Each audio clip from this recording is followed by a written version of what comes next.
L'essence fondamentale de l'être humain, qu'il soit ancien ou normal, est de rechercher des réponses à ces questions. Cela nécessite de poser ces questions et de s'efforcer d'y répondre. En 1986, des mutations auront lieu à l'échelle planétaire, et certaines personnes exprimeront ces changements à leur échelle individuelle. Cependant, c'est difficile pour ceux qui évoluent car ils sont entourés d'autres personnes qui peuvent avoir du mal à accepter leur transformation. Le plus grand obstacle à l'évolution est d'être connu et de connaître les autres. Si vous changez, les gens qui vous connaissent peuvent refuser votre changement et vous critiquer. Par conséquent, il peut être nécessaire de se distancer de ces personnes pour qu'elles acceptent votre transformation. L'évolution vers l'ajusteur de pensée commence par poser des questions, car l'évolution se fait par attraction et par amour. La structuration des questions permet d'émettre une énergie qui attire une énergie complémentaire. Une réponse. Les mots et les réponses en elles-mêmes n'ont pas une importance cosmique, seul le savoir et l'énergie qu'ils génèrent sont importants pour l'être humain dans son expérience. La connaissance appartient au monde des morts, seul le savoir est vivant. Il faut donc s'habituer à structurer les questions pour pouvoir structurer les réponses. Tout cela relève de l'énergie. Lorsqu'une partie du corps est soumise à une forte transformation énergétique, elle se métamorphose. De même, le corps émotionnel, astral et égaux de l'individu peuvent subir des changements sans souffrance si l'être humain est en accord avec ces transformations. Pour connaître le monde de la vie, l'être humain doit accepter le monde des morts et être capable de se focaliser sur une conscience vivante. Des changements se produisent et si vous refusez le changement chez les autres, vous ne pourrez pas accepter les changements qui vous sont propres. Le premier questionnement porte sur la transmission de l'initiation par le feu aux enfants. Seules les mutations physiques et énergétiques sont transmissibles génétiquement, le reste relève de l'expérience, du contact ou de l'évolution individuelle.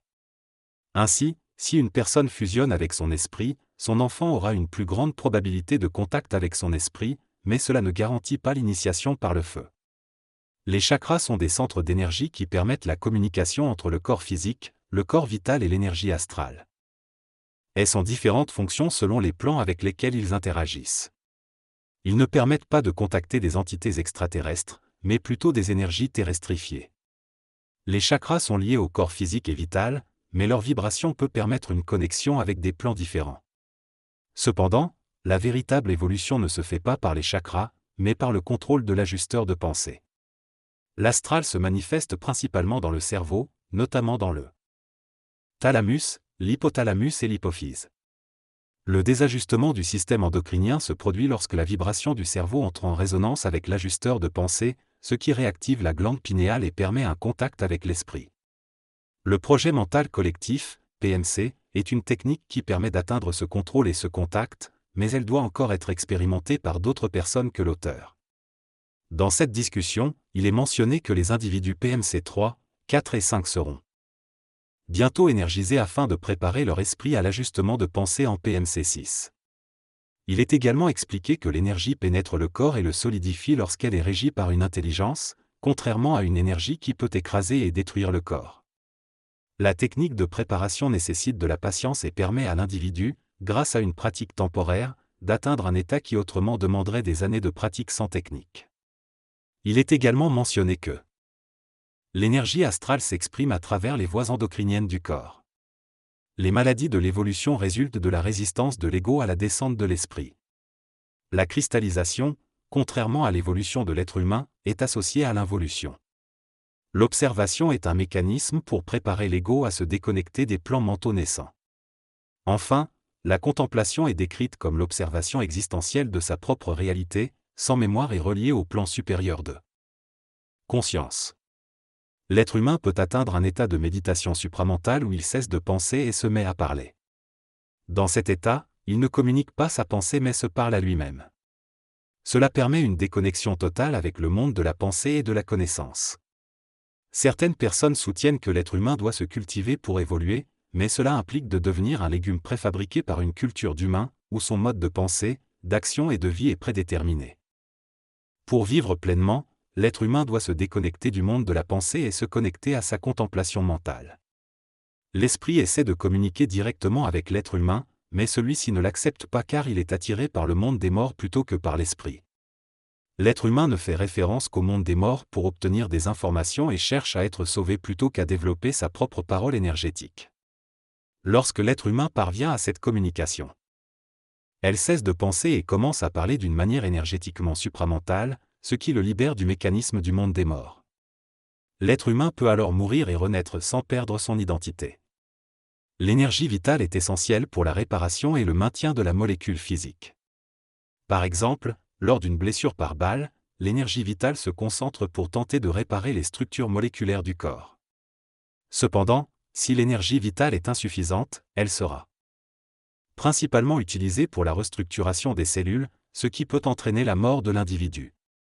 De plus, la cristallisation de la mémoire du passé par la psychologie nécessite également l'utilisation de l'énergie vitale du corps physique, ce qui peut accélérer le vieillissement et la détérioration du corps.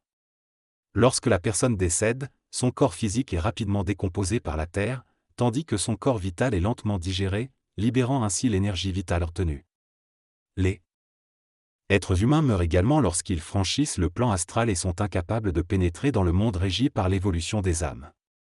Dans ce cas, l'énergie vitale est filtrée dans le monde vital, ce qui dissout le pire esprit, et les expériences de l'individu sont dispersées. Lorsque l'âme quitte le corps physique, elle est attirée par une lumière astrale qui représente une autre forme de mort, où l'identité et l'expérience de l'individu sont digérées dans le plan des morts.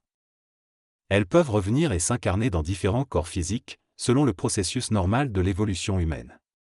Cependant, il est également possible pour l'être humain de mourir sans être attiré par le plan astral, ce qui entraîne la création d'une petite âme ou d'une partie spirituelle qui remplacera l'âme. Selon cette description, il existe plusieurs mondes parallèles, le monde des vivants, le monde éthérique où se trouve une lumière régie par le double éthérique de l'âme, et le monde astral, le monde des morts. Lorsque le corps physique meurt, l'âme quitte le corps et peut choisir de se retrouver dans son double éthérique plutôt que dans le monde des morts. Dans ce cas, toutes les mémoires et l'identité de la personne restent au niveau du double éthérique.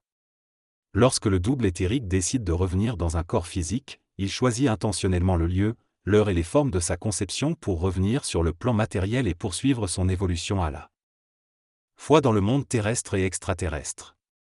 Cependant, dans le monde des morts, il n'est pas possible d'avoir accès à une forme d'énergie intelligente non colorée.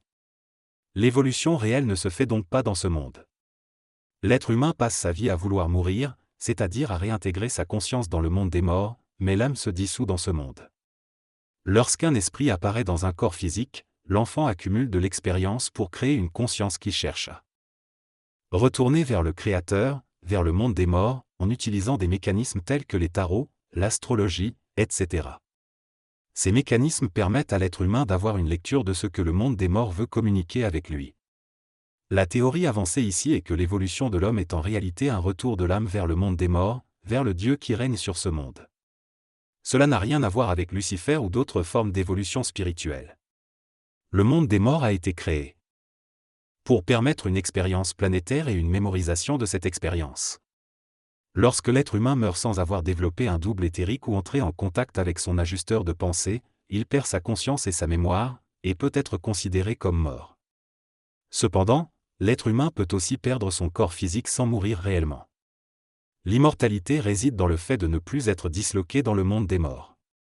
L'entrée en contact avec l'ajusteur de pensée se fait par la parole, en créant un mécanisme attractif qui attire l'énergie de l'esprit. L'esprit n'est pas focalisable sur la Terre car cette planète est cristallisée, ce qui empêche l'expression complète de l'esprit.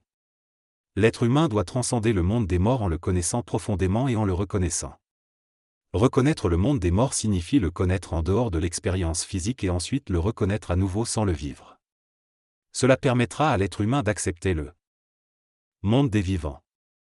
Il est discuté dans ce texte de la connaissance et de l'expérience du monde des morts sans pénétrer vibratoirement.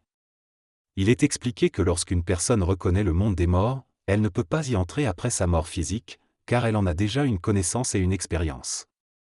Cela est rendu possible par initiation et descente aux enfers.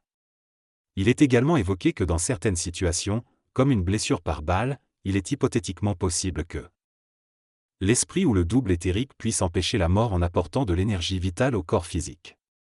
Cependant, il est précisé que l'âme s'interpose souvent et préfère se retirer plutôt que de sauver le corps physique, car elle est attachée au plan des morts. Il est souligné que cela ne peut se produire que si le mental humain est suffisamment développé. Il n'y a pas beaucoup de personnes au Québec qui sont capables d'empêcher les réactions instinctives du corps lors d'un choc. Ces réactions instinctives, qui impliquent le système endocrinien, peuvent causer des souffrances. Par exemple, lorsqu'un corps est blessé par une balle, sa mémoire est transformée et cela crée de la douleur. Il y a des mécanismes qui peuvent sauver le corps humain, mais aussi le tuer quelques minutes plus tard si l'énergie vitale n'est pas suffisante. Par exemple, lors d'une perte de sang importante, les vaisseaux sanguins se contractent pour alimenter les organes vitaux du corps, mais cette contraction finit par ne plus fonctionner et les vaisseaux deviennent perméables, ce qui entraîne une hémorragie interne. L'énergie vitale du corps est utilisée pour sauver le corps physique, mais une fois épuisé, tout se désorganise et ce qui était censé sauver devient toxique et tue le corps. La pensée peut être utilisée pour enseigner à l'ego, mais elle doit être instruite par la parole et les énergies mentales supérieures. La pensée sert de mécanisme pour l'ajusteur de pensée, qui est une partie mentale de l'être humain.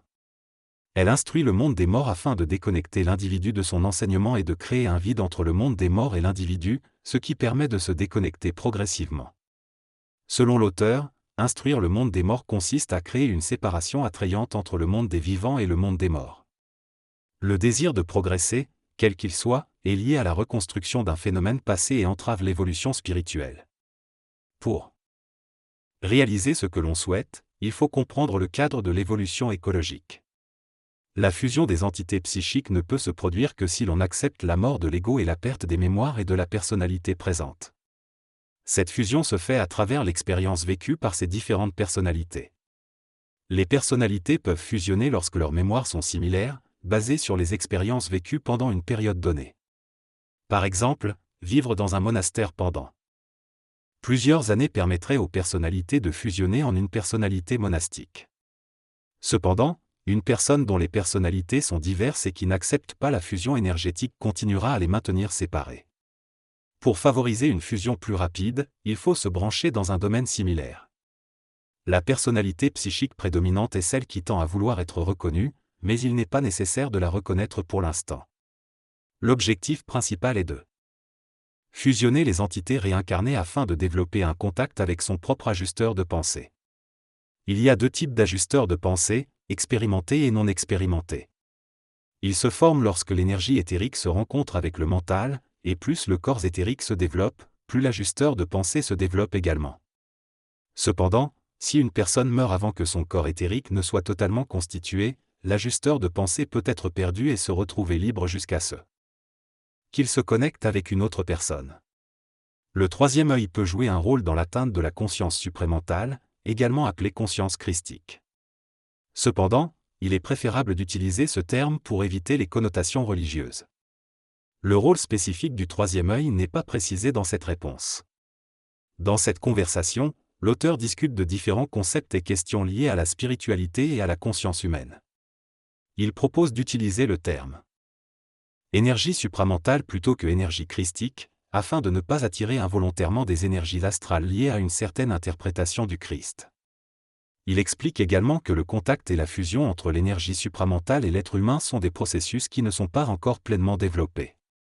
Ensuite, plusieurs questions sont posées sur des sujets tels que la personnalité mentale, le vide mental, la dualité de la conscience, la communication, la présence des autres, les rêves, la croyance et la perception de la vie. L'auteur encourage les participants à poser des questions précises et indique qu'il est maintenant l'heure de la pause.